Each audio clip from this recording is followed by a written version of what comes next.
Hello, mga Tropa Kids. Yan pala ugali mong inayo. Kilala niyo ba to? Si Bal Santos Matubang. Storage sale ha.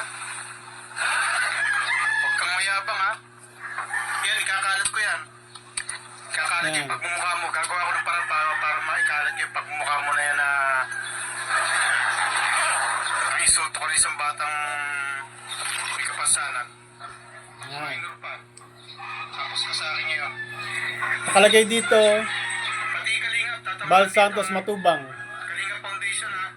Ang ano niya ay Huwag niyo akong tatakutin ha. Federico kumampi sa Ako ng subway na, ha? hindi kaano-ano. Ako ay Tapos Federico wala sa hulog.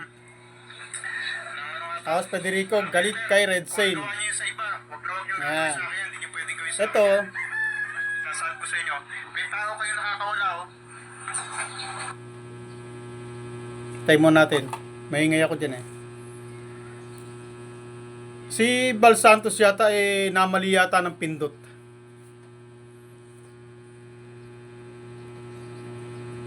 Sa YouTube ako nagsalita niyan, pero nasa Facebook ako napunta. Doon niya ako sinabihan ng ganun, galit daw kay Red Sane, kumampi raw ako sa hindi ka ano-ano. Ikaw, Bal Santos, kaano-ano ka rin ba ni Reyna?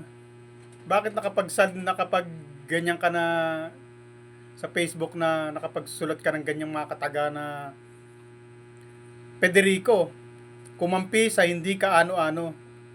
Bakit? Ikaw ba? Kaano-ano ka ba? Ha? Tanong ko lang. Pwede mo sagutin, pwedeng hindi. At yan, napansin ko yan, nung nasa Bulacan ako sa bakasyon, kahapon. Kauwi ko lang eh. Anong oras ba ngayon? Alas 10, 10:20. Kauwi ko lang. At ngayon nga hindi pa ako nakakapag-bis eh. Pwede na ako sagutin. Pangako na yung singaw ko malapit ang gumaling, meron na siyang bawal na siyang basahin kasi pag nababasa siya, hindi siya gagaling kasi kailangan tuyo lang siya lagi para manatili, para tuloy-tuloy na paggaling niya. Singaw yan. At ayokong takpan, ayokong mag-face mask. Baka sabihin naman nyo, tatakot ako, tatago ko mukha ko. Kaya kung ano itsura ko dito, yun na yun.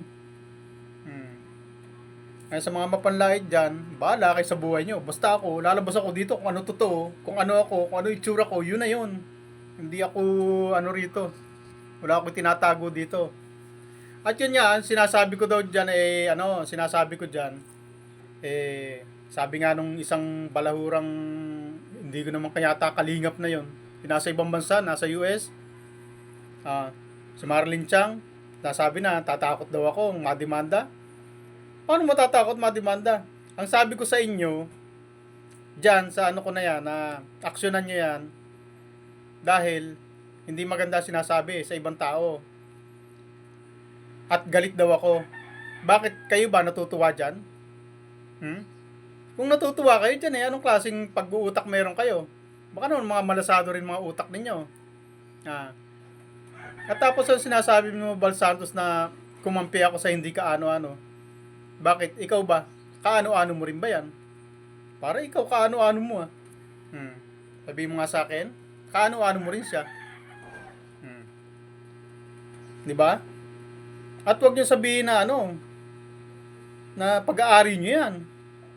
Na winakwak namin. Yung nanay ang kumuha, kalinaw-linaw, may usap kayo sa barangay. Paano sabing winakwak? Ewan ko sa iyo. Makawakwak ka. Kaya pala hindi akong tataka sa inyo. Yung kayo nag-aaway dyan, may bagong issue. Ako, grabe ang mga tao mo, Bal Santos. Gamit-gamit ang pangalan ng Kalingap. Founder ka pa naman. Tapos, ginabaya mong ganyan mga tao mo. Pag narinig ng mga bata yan, ako po, nasabi ko sa'yo, Bal Santos, pinababayaan mong ganyan, tapos kumakalat na sa social media yan. Ganyan mga pananalita. Kalalaking tao, ganun ang salta. Yung isa, kalaban na babae, ganun din ang salta. Ayusin mo nga yung Foundation Bal Santos. Galingan mo ng pagiging leader mo. Anong klase ka naman? Tapos, ako, pupunayin nyo, ganun. Kaya ako nasabi na hindi niyo ubra sa akin yung mga supi-supina na. Hindi ako natatakot sa mga supina na yan o sa mga love letter. Kasi kayo, yan ang pinapangalandakan nyo. Na ang feeling nyo, untouchables kayo. Dahil malaking foundation kayo, ang feeling nyo, kayo lang ang may karapatan magsalta. At kapag ka may nagsalta laban sa inyo, pinangangalandakan yung supina nyo, yung love letter nyo. Eh kung ganyan kayo, umalis na kayo sa social media. Mga balat sibuyas pala kayo. Yung mga politiko nga sa social media, kung magkapagbanatan mga politiko pa yun, ha? Oh. Kayo, kung mga balat sibuyas kayo, abe, umalis kayo sa social media. Hindi yung... tapos marami naman magagalit sa akin mga supporters nyo. Sa katotohanan na ganito nangyayari. Papasok kayo social media, alam nyo yung balahuran dito, alam nyo yung mga salita dito, mga malulupitan salita dito. Ang pagka kayo nagsalita, ang gusto nyo, tama kayo. Pag kayo nabalikan, nakademanda kayo. Ayusin nyo nga ano nyo. Ewan ko sa inyo. Pag nagsalta kayo ng hindi maganda sa kapwa nyo, okay lang sa inyo. Pagka kayo nabalikan, demanda, subpoena, love letter. Yun ang sinasabi ko sa inyo dyan sa video ko na yan. Na alam kong babalikan nyo ako sa ganyan. Dahil makakanti ang kalingap nyo. Makakakanti ang foundation nyo. Dahil may tao nga kayo nakawala na nanganggat sa ibang community. Hirap sa inyo Pag nakakanti kayo, antimano, demanda, subpoena, love letter. Kasi may nag-ano sa akin na yun nga, na hindi raw kayo pwedeng kantiin dahil kayo, may nagko-comment dyan na hindi raw kayo basta-basta foundation. Hindi raw kayo pwedeng kantiin. Aba, grabe kayo. Ang lupit nyo, ha? Dahil feeling nyo, hindi kayo pwedeng kantiin. Panakot nyo, demanda. Pumasok kayo sa social media Tapos mabalat sibuyas naman pala kayo. Kung ayaw nyong mabalikan kayo, huwag kayo magsasalta ng hindi rin maganda sa kapwa ninyo. Dahil social media to.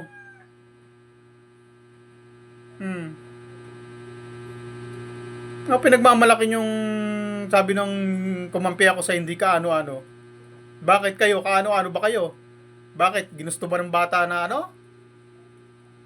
tulungan nyo siya? Ginawa nyo siya subject Natural. Tapos bandang huli, utang na loob pa niya. Bopil, mamaya ka. Hindi ko pala kayo naharap kasi Holy Week. Tapos na Holy Week. Kala nyo, demanda, subpoena. May mga clips nga na pinadala sa akin dito Kay Susigan to, 10 love letter natanggap. Ito isa, 8. Ito isa, 6. Naku po, anak ka ng tatay nyo. Pasok kay social media. Mga balat sibuyas naman pala kayo. Tapos sa isang baguang katulad ko na hindi pa nga kilala. Lundagan kayo. At gusto nyo mag-public apology ako sa inyo. Bakit? Sino kayo? Sige nga. Labas kayo lahat dyan. Kala nyo tulong-tulong kayo. Kala nyo, kakayanin nyo ako Oy mga social media to boy. Sabi ko nga sa inyo, mga bata pa kayo, gumamit naman kayo nito. Pasok kayo social media. Pag nagsalita kayo hindi maganda, okay lang sa inyo. Pag kayo nabalikan, demanda kayo. Oy, mga balat sibuyas. Kung mga balat sibuyas kayo, ang ninipis ng mga kutis nyo, huwag kayo dito. Tulad ko, kahit anong sabihin nyo sa akin, sige, wala kayong matatanggap na demanda sa akin. Dahil hindi ako balat sibuyas. Kayo, mga balat sibuyas pala kayo. Ay, yayabang nyo.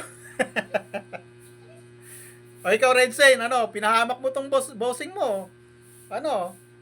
O, ngayon, kalaban ng baguhan. Tinitira ng baguhan. Kagagawan mo. Tatago-tago ka sa saya ng kalingap. Pinagtatanggol ka pa, no? Ano kayang klaseng utak meron yung mga nagtatanggol kay Red Zane na yan? Biro mo nagsalita sa isang PWD? Minor? Tapos kinukonsinte, hindi man lang pinitik ang ilong? Bakit? May hugot kayo. Tapos sasabihin nyo wakwak. Bakit? Sino ba kumuha dyan? Ang nanay ang kumuha. O kung may nagsulsul mo dyan o kung nag-brainwash man dyan, wala na kayo doon. Mahabang usapin yun at ang hirap patunayan nun. Pero ang malinaw na malinaw, si Melanie mismo ang kumuha, kausap nyo sa barangay. Nasa may mga utak nyo, nasa puwet. Ha? Sino sinasabi nyo wakwak? Eh, ang nanay mismo ang kumuha. Ngayon, sasabihin nyo, mayabang ako. Oo. Pagsasabihan kayo ng totoo, sasabihin nyo, mayabang. Ang mayabang ay yung hindi nagsasabi ng totoo. Nan makapagyabang lang. Sabi, abogado ako. Pero totoo, hindi naman. Sinabing nakasaksak ako ng 5 tao. Pero hindi naman pala totoo. Yun ang kayabangan. Tulad ng Sikanor. Sinungaling. O ngayon, Lampaso. Ano, Balsantos, ikaw din. Sinungaling ka rin. O paano man di masabi sinungaling ka? Ano sabi mo? Itinapon sa gubat. Natapunan ng mga mamatay tao. O alin man yun, mamatay tao, patay na tao, o kung ano pa man yan, sa bundok na ang layo ng kapitbahay ay 4 na kilometro. O, pag sinungaling ka at hindi mo napatunayan, kayabangan yun. Kayo ang tunay na mayabang. Kapag ka ikaw ay nagkwento ka, nagsabi ka ng hindi totoo, kayabangan ang tawag doon. O ngayon, sino sa atin ang mayabang? Ha, Kanor? Ha, Bal Santos? O, Kunyang? Pa-video-video pa kayo doon, ha? Ang video nyo parang CCTV, nakatutok sa isang direksyon. O, ngayon, nandiyan na yung bahay ni Reyna. At ang maraming video kumakalat ngayon na ang daming kapitbahay. Oh. Minsan mag-i-interview pa ako diyan minsan pupunta ako diyan, mag-i-interview pa ako ng kapitbahay ni Reyna. At siya mismo magpapatunay sa inyo kung anong klaseng lugar 'yon. Oh. Nakaiwan nga kami ng bag diyan eh. Nasa terminal na kami eh, nabalikan pa eh. Nandun pa yung bahay, sinuli pa mismo nung nakapulot. Tapos sasabihin nyo, 5 kilometro, 4 na kilometro ang layo. Oh. Ngayon, sino sa atin mayabang Bal Santos? Kanor? Kayo mga basher dyan, mga supporters ng Kalingap dyan, sino sa amin ang mayabang? At sino sa amin ang sinungaling? Ang mayabang kasi sinasabi, yung sinungaling na tao, na pag sinabing, ako ay ganun, nakarating na ako sa buwan, tapos hindi naman pala totoo. Pwede nagyabang ka lang, yun ang kayabangang tunay, Bal Santos. At sinasabi mo sa akin, kaano-ano ba ako ni Reyna, kumampi sa kaano-ano? Bakit? Ikaw ba, kaano-ano ba kayo? Tapos sasabihin nyo, winakwak. Oh. Meron ditong na winakwak daw eh. Yung kasunod pa niyan, yung isa pa,